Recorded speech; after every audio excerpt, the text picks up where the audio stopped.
are nostalgia, entertainment, accomplishment, escapism. Just some of the gifts given to us by good video games. Not just used to fill the time, video games can also afford you a honing of your skills or the utilising of your instincts from behind the TV.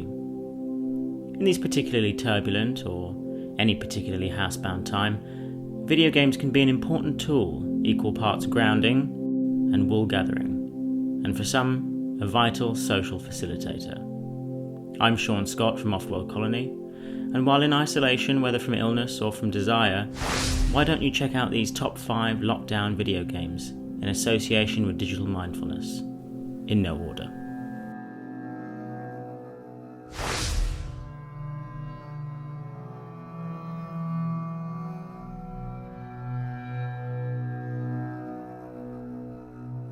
So the world's gone to hell in a handheld. What better way to reflect on our current state of affairs than with quintessentially British near-future dystopia, The Occupation.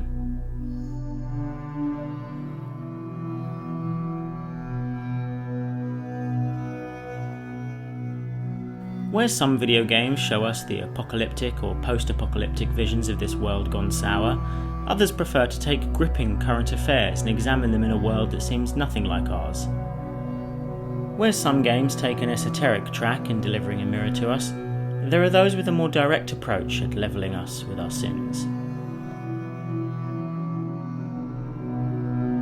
Manchester-based developers White Paper Games started development on The Occupation long before Brexit, but the parallels to a divided Britain and manipulated politics are staggering.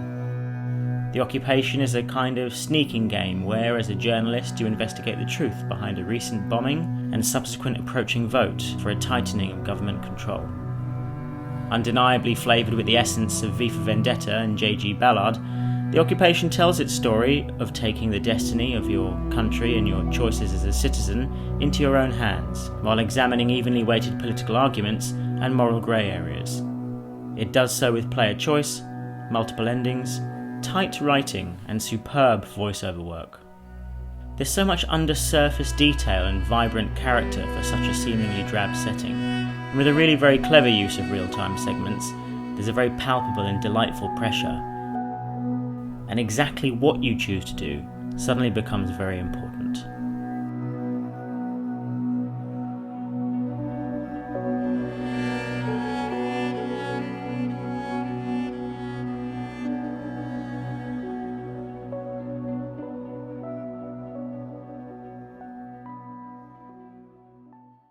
Too close to home? Yeah, I get it. You want some lighter relief instead?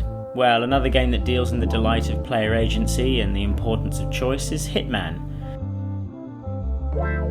Yes, IO Interactive's Hitman sequel from 2018 is called Hitman, and yes, fundamentally it's about murderizing targets, but really it's in between the way you pursue your target through restricted areas, subvert the security of the locations, and then decide to dispatch the target in your own way, is where your individuality and creativity can shine, whilst also satisfying that itch of productivity. Many games with open-ended design can lean on the satisfying repetition of busy work. Open-world games excel at this, making the many unending gameplay loops a kind of meditative action. Testing your skills and utilising your concentration can take the form of breathing room from the rigours and anxieties of your current situation. And then there's also mindfulness in routine. This sense of completion and accomplishment can ring false sometimes, but Hitman 2 excels by literally giving you the sandbox and the toys and letting your imagination run wild, and never penalising you for experimentation. Oftentimes Hitman 2 ends up as a Rube Goldberg machine of absurdist physical comedy, one ridiculous or desperate action knocking onto another as a cascade of successes and failures reward you equally. As you leapfrog from disguise to disguise, you improve your footing and cement your position as you inch closer to your target. Much more relaxed than its predecessors and much more intent on promoting emergent gameplay and using imagination and ingenuity, it's a visual feast of juxtaposition.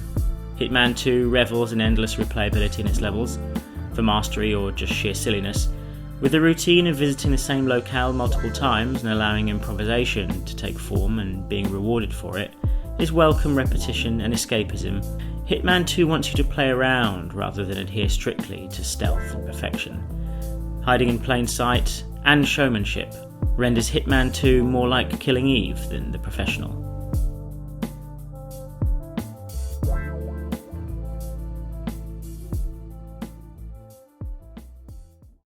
And another game with endless possibilities comes in at number 3, from our world to another world entirely.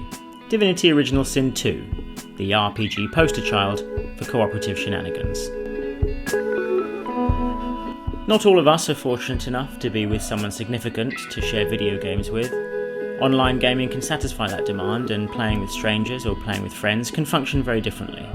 Playing counter or cooperatively, or playing in the same room or sharing a controller, all breathe a new energy into certain games.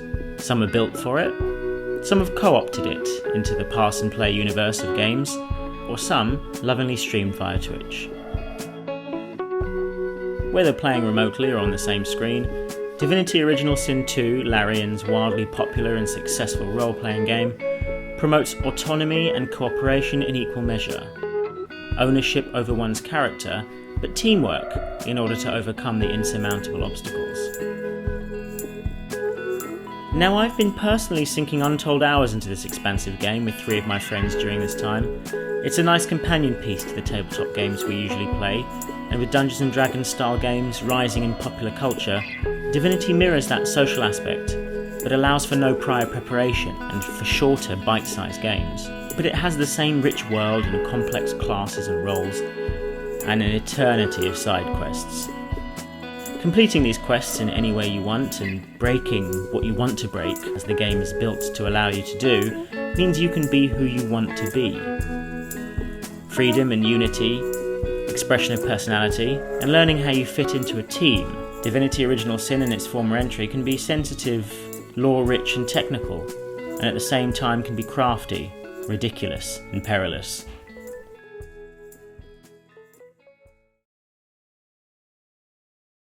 PlayStation's The Last Guardian is an exercise in tolerance, but with many things that require time and effort, the payoff can be exquisite. Garnering an understanding of an entity unique and separate to you is a special privilege, and under your tutelage, the Last Guardian's beast Trico transitions from wild animal to tamed and faithful companion. In many ways you grow together, side by side, learning and balancing the needs of both companions to survive. I'm still enamoured by the way that certain games can use the judicious application of frustration and restraint to connect player to player, player to character, or player to environment. This symbiosis often requires a kind of patience and an openness, a willingness to learn and grow. Sometimes helping someone reach their potential can help you realise yours, and conversely, it can be the finding of one's own self that can inspire and encourage others to find theirs. There are those games that tackle symbiosis from a broader standpoint, trying to connect you with the essence of all things. Other games take an outside perspective and show our world from the eyes of someone or something else. And some games force a kind of marriage of curiosity, risk, iteration and perfection until your reward is you become one with the controller, to a kind of video gaming nirvana.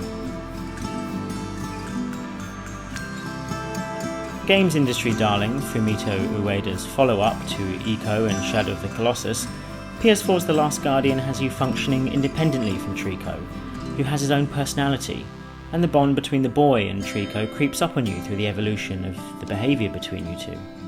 And the sporadic moments of frustration at Trico's wantonly spiteful behaviour only serve to really hit you in the feels when he's literally eating out of the palm of your hand or saving you from an accidentally made death-defying leap. Trico learns you and then you learn it, and with the game telegraphing the controls, but not how to make this creature listen to you, the eventual bond is more hard-fought and hard-won. There's a melding of man and beast here that is a trial well worth overcoming.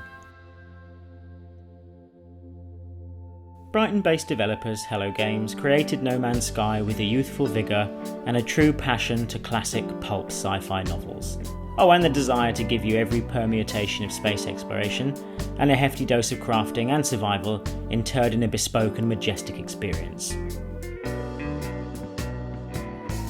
There is a multi-tiered category of games that place themselves within the comfort foods bracket. These warm blankets can soothe an ailing soul or a tempest mind. They are the hot water bottle games that allow you to escape this world for a little while and take you to a whole new one. They can take the form of nostalgia, transporting you to those times you lay awake alone at 3 a.m. on the floor, playing something that no one else you knew liked or perhaps even knew about.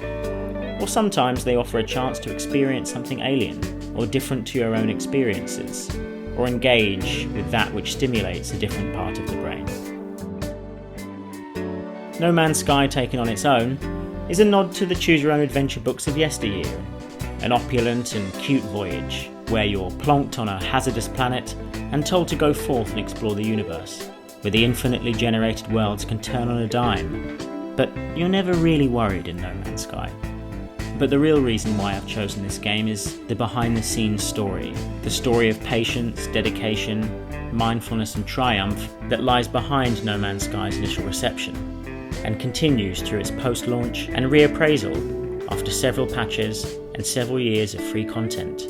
Features have iteratively changed the game into a wholly new experience, but with all the flavour and passion and intention that Hello Games promised during initial development. It's a pleasure to be reminded at this time of a wholesome story of triumph, of steadfastness and dedication, of a small quiet team that delivered what they promised via hard work and refusing to allow the dark parts of the world to grind them down.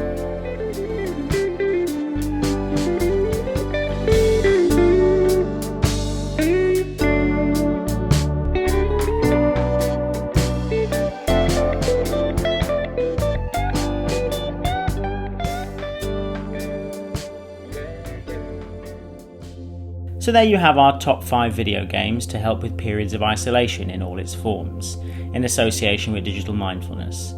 Let me know in the chat below your special video games that fill in the cracks between those difficult times.